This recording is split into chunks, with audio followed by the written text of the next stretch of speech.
NFL free agency is finally here, and breaking news for the Steelers can literally happen at any moment. Now, I want you guys to stay in the loop on everything Steelers this offseason, so here is the deal that I'll make with you guys right now. If we can get 1,000 new subscribers here on the channel this week, we will do a jersey raffle here on the show next week. So if you want a brand new Steelers jersey on me, go ahead and click that subscribe button right now.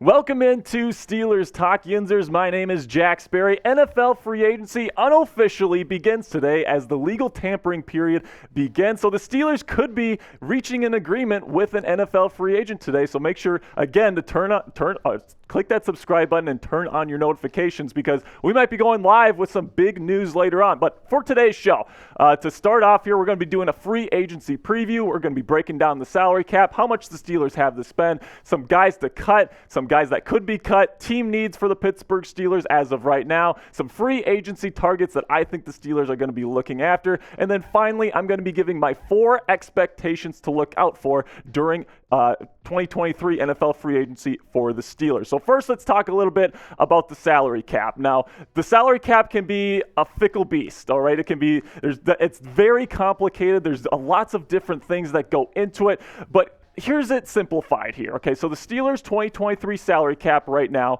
is $229.2 million. Okay, and then the current salary obligation, so that's all the active contracts and dead money, equals up to $217.9 million. So that leaves $11.3 million for the Steelers to spend in free agency. But there's still some upcoming costs that the Steelers are going to have to deal with. Right now, with the picks that the Steelers have, and given the cost of draft picks historically, they're going to have to spend about $3.7 million of that 11.3 on the NFL draft and the guys that they bring in, the rookies. And then you got workout bonuses. That's not a whole lot there. It's less than $1 million, but that is something that goes into the equation there. And then you got 2 more contracts. Okay, so the Steelers have top 51 right now. You got to add 2 more contracts to get to the 53-man roster. That's going to cost you a little bit. Steelers Depot projects it'll be about $1.75 million to add 2 more players to the active roster. Then you got to pay for a practice squad, and that's going to come up with a number of different players. That's probably going to come out to about $5 million total. And then a buffer for in-season moves. If the Steelers want to make a move, if they want to make a move if like somebody gets injured and has to go on injured reserve, do they want to have a little bit in the tank to go and get a free agency or go get a free agent or make a trade during the season? So, I mean, at least $11.3 million need to be accounted for here. And because of that, the Steelers need to make some moves here. They need to make some cuts, but they do have $11.3 million to spend technically in free agency right now. It's going to be interesting to see what other kinds of ways that Omar and this Steelers front office is going to create cap space. Here are the ways that you can do that. Number one, you can trade existing large contracts. So this is definitely the least likely scenario here, like trading away a TJ Watt or a Cam Heyward or a Deontay Johnson. I just don't see the Steelers doing that this year. I think they like the players that they have large contracts with right now. And at this point, if we haven't heard any real trade buzz around those guys, I just don't think it's going to happen. So the other options are to extend contracts for a lower cap hit. So this would be like Mitchell Trubisky. He's got over $10.5 million in his cap hit for 2023. But if you extend him, you can lower that number for next season to a certain number like $6 million, $5 million, whatever you want to make it. Then you can also restructure existing contracts. Minkah Fitzpatrick is a great example of this, where he's got multiple years left on his deal. You can spread out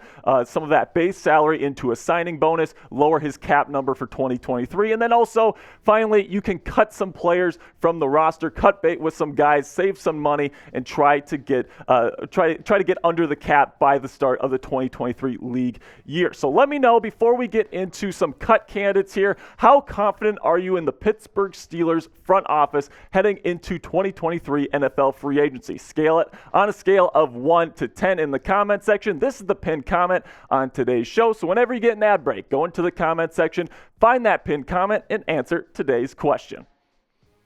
So for me, guys, cut candidates, these are not the guys that I would cut personally, okay? So first we're going to go over the guys that could be cut if the Steelers want to, if they want to save some money. Chukwuma Okorafor, if you make him a post-June 1st designation cut, you save about $10 million. All right, that's a lot of money. I'm not sure that's going to happen because I think the Steelers like him. Then you got Mitchell Trubisky, $8 million if cut right now. Miles Jack, another $8 million if cut. Levi Wallace, $4 million, and same thing with Ahkello Witherspoon at 4. And then also, these are the guys I think, it's lower. It's a lower number with Montravius Adams there, $2.5 million, but I think that's something that's likely to happen. Then you got Gunnar Olszewski, $2 million. Killebrew with 2, and then Arthur Mollett, if you want to get rid of him, backup corner, that's another $1.5 million that you could add. Now, these are my cut predictions that I made in my free agency predictions video the other day. The Steelers already got rid of William Jackson III. You saved $12.1 million with that move, but other than that, I think the Steelers could potentially move on from Montravius Adams,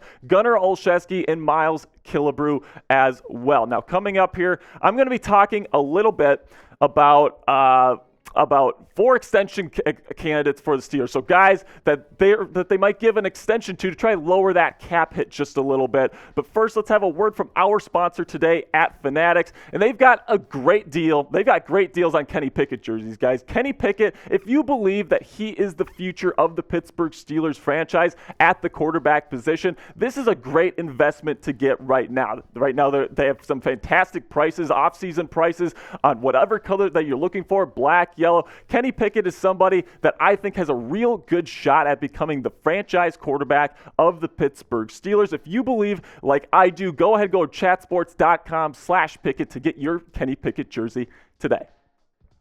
All right, so now some extension candidates for the Pittsburgh Steelers. Alex Highsmith, number 1 on my list. Now, this one's obvious. The Steelers have been talking for a while that they want to get an extension done, a long-term extension done with Alex Highsmith to go along with T.J. Watt, lock down that dynamic pass-rushing duo for years to come. I'd expect it to be around 3 to 4 years, about $20 million per season. I think that's about where his market value is, and I would expect a deal to get done by the end of the offseason. Then you got Mitchell Trubisky. The Steelers have said a number of times they want to bring him back. Mitchell Trubisky has been training with Kenny Pickett all offseason. It seems like he's expecting to be a Steeler next year, and I think that eventually they're going to get an extension done that lowers that $10.65 million cap hit that he has in 2023.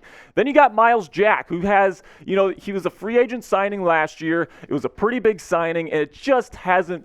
He just didn't really live up to the dollar amount that he was given last year. So coming into 2023, it seems like the Steelers like him, but it also seems like they don't want to pay him the big amount of money that he is due in 2023. So what you can do, you can keep him around for multiple years. You can give him a short extension, try to lower that cap hit just a little bit, and give them some more breathing room in the cap. And then finally, Chukwuma Okorafor, somebody that has a pretty darn big cap hit for somebody that was the lowest graded offensive lineman for the Pittsburgh Steelers in 22 according to Pro Football Focus. And I think it's more likely that he's going to get extended than cut, but personally I think that you could definitely make an argument that he should be cut because, like I said, he was the lowest graded offensive lineman on the Steelers last year. So let me know what you guys think in the comment section right now. Would you cut or extend Chukwuma Okorafor? Type C if you would cut, or type E if you would give him an extension. For me, personally, if I were Omar Khan, I would cut him. I think that, given his grading over the last couple of years, he has not graded well throughout his career according to Pro Football Focus grading. He's not somebody that has really been a great fit, in my opinion. I think that the Steelers would be better off making him a post-June 1st designation, move on from him, move Dan Moore Jr. over to right tackle, and find your left tackle of the future. So now let's talk about Minkah Fitzpatrick's restructure, because it's going to happen at some point this offseason. It's just too good of an opportunity for the Steelers to not take advantage of. I think it might happen later on in the offseason when some of those additional costs start coming in later on in the offseason. But I think that it's an opportunity to save even more cap space for 2023 and give the Steelers even more breathing room. So I'm not sure exactly what the figures are going to look like. It's going to really depend on how much the Steelers want to spend in free agency, but certainly expect Minkah Fitzpatrick's contract to get extended this offseason. So now let's dive a little bit into some team needs for the Steelers heading into 2023 NFL free agency. Now this is important because this is going to determine how or what positions the Steelers target. So number 1 on my list, they need to go get cornerback, right? You just cut William Jackson III. Cam Sutton is hitting free agency, all these different things. You need to solidify that cornerback position because there's many question marks there. Same thing with inside linebacker. Multiple free agents this season. Miles Jack, like I said, is he going to get cut? Is he going to get extended? Tons of question marks at inside linebacker. You need a new nose tackle. You did not have anywhere near close to what you needed to have last year. And then strong safety. Terrell Edmonds, will he come back or will you sign somebody new? You need a 3-4 defensive end, whether that be Larry Ogunjobi or somebody else. You need an offensive tackle to replace Dan Moore Jr. You need a blocking tight end if that's Zach Gentry, if that's going to get somebody in the draft, whatever. And then with Derek Watt being a free agent, you also need a fullback. So some other positions that the Steelers could use some depth in heading into free agency as well. Wide receiver, you could probably use another slot receiver to go along with Calvin Austin III. I think the Steelers will add a wide receiver in free agency. I just think it's going to be a bit of a cheaper option, someone that can provide some depth, and then interior offensive line help. Like the starters are okay. Mason Cole, Kevin Dotson, James Daniels, pretty decent starters in my opinion, but they have zero depth at the position. They need to add some depth there in my opinion this offseason. And then outside linebacker, you got Watt and Highsmith. That's an elite duo, but you have pretty much nothing after that. You need to add a rotational pass rusher this offseason, whether that be through the draft or free agency. So coming up, I'm going to give you 4 things to look out for in NFL free agency for the Pittsburgh Steelers. But first here, what is the biggest team need for the Steelers in 2023, in your opinion? Is it cornerback? Is it inside linebacker? Is it left tackle? Let me know in the comment section right now. I know that this is a raging debate on Steelers Twitter right now, so give me your answer to this question in the comment section right now. So my first expectation here is that the Steelers will sign a cornerback, but not overpay for one. So you take a look at the guys that I think the Steelers are going to be targeting here. They've been trying to get a deal done with Cameron Sutton for weeks now, and nothing has surfaced. And apparently, according to numerous reports, there are a number of teams willing to give him at least $12 million per season over 3 years. I'm not sure if that's going to be something the Steelers are willing to do. So if you don't get Cam Sutton back, you can go out and get a guy like a Jonathan Jones, somebody that, like Cam Sutton, has inside-outside versatility. Plus, he's much cheaper at $13 million over 2 years. I think Jonathan Jones would be an excellent plan B if you can't get Cam Sutton. Then you got Patrick Peterson, a bit older, but he had the second highest grade of his career last season with the Minnesota Vikings, according to Pro Football Focus. This guy can still ball, and you can get him for about $5 million. I wouldn't mind it at all if the Steelers grabbed him. Then you got Rock Ya-Sin, who's been reported to the Steelers, has been linked to the Steelers multiple times. 3 years, $9 million per season. That might be a little bit too rich for me, but he's somebody that he definitely is a good scheme fit for the Pittsburgh Steelers. And if you want a cheaper option, you got Sean Murphy-Bunting from the Tampa Bay Buccaneers. 2 years, 7.5 total. That's a really cheap contract. If the Steelers want to add a solid corner for a cheap contract, he's definitely their guy in my opinion. And unfortunately, as much I hate to say it, guys, it's looking like Cam Sutton and getting a deal done with him is getting less and less likely. It seems like the Steelers want to pay like $9 million, $10 million per season, but at the same time, it's looking like Cam is looking for like $11, $12, $13 million per year, and it looks like a couple of teams are willing to give him that money because, like I've said about Cam, he's versatile, and teams that are trying to win Super Bowls right now, having that versatile corner that can play outside or inside is extremely valuable. It's looking less and less likely, in my opinion, that Cam Sutton will be a Steeler in 2023. Second expectation heading into NFL free agency is that the Steelers will sign an affordable inside linebacker. So you can toss the TJ Edwards rumors out, you can toss the Tremaine Edmonds rumors out. In my opinion, the Steelers are going to get an affordable option because there's many good, affordable inside linebacker pieces in free agency this year. There's a ton of good players that the Steelers can choose from. And, you look at everybody from a Bobby Wagner, who's expected to be around $6.5 million this year, according to PFF. A one-year contract, 6.5. He's trying to win a championship. Then you got Leighton Vander Esch that you can get for a couple years, $6.75 million per season, according to Pro Football Focus. Cole Holcomb's a really good player as well. He's going to be pretty cheap. Kaiser White, You look at what he's got here. 2 years, $11 million.